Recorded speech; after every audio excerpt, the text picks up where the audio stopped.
தேசிய மக்கள் கட்சியின் குமர திசாநாயக்கா ஆகிய இருவரில் அவருக்கு கடும் போட்டியை அளித்து வரும் இருவரில் ஒருவர் மீண்டும் அதிபராக பொறுப்பேற்பாரா என்ற ஒரு எதிர்பார்ப்பு அதிகரித்திருக்கிறது. இதுவரை இலங்கை அதிபர் தேர்தலில் ஸ்ரீலங்கா சுதந்திர கட்சி மற்றும் ஐக்கிய தேசிய கட்சி ஆகிய இரண்டு கட்சிகளே அங்கு போட்டியில் முக்கிய இடத்தை வகித்த சூழ்நிலையில் இந்த முறை 4 முனை போட்டி நிலவி வருவதாகவும் 38 வேட்பாளர்கள் களத்தில் இருப்பதாகவும் தகவல்கள் வந்திருக்கின்றன. இதில் ஐக்கிய மக்கள் சக்தி கட்சியின் சஜித் பிரேமதாசா மற்றும் ஸ்ரீலங்கா பொதுஜன பிரமுன கட்சியின் நமல் ராஜபக்சே, தேசிய மக்கள் கட்சியின் அனுகுமர திசாநாயக்கா ஆகிய 3 பேருக்கும் இடையே கடுமையான போட்டி நிலவி வருவதாகவும், இந்த வாக்குப்பதிவு இன்று காலையில் மந்தமாக தொடங்கிய நிலையில் பிற்பகலில் சற்று விறுவிறுப்பான வாக்குப்பதிவு நடைபெற்று இப்போது 60% அதிகமான வாக்குகள் பதிவாகி இருப்பதாக தகவல் வெளியாகி இருக்கிறது. மொத்தம் ஒரு 1,80,00,000 பேர் வாக்களிக்கக்கூடிய இந்த இலங்கை தேர்தலில் முதல் முறையாக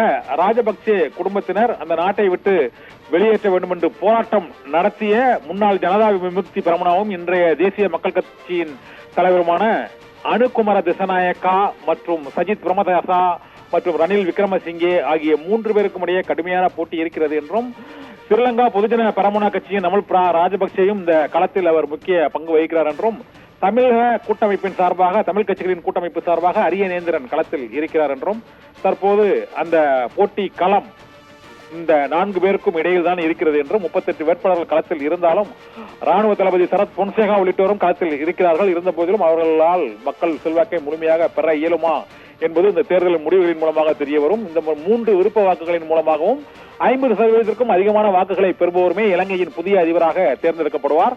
அவ்வாறு இலங்கையின் புதிய அதிபராக தேர்ந்தெடுக்கப்பட போவது யார் என்ற கேள்வி எழுந்திருக்கிறது.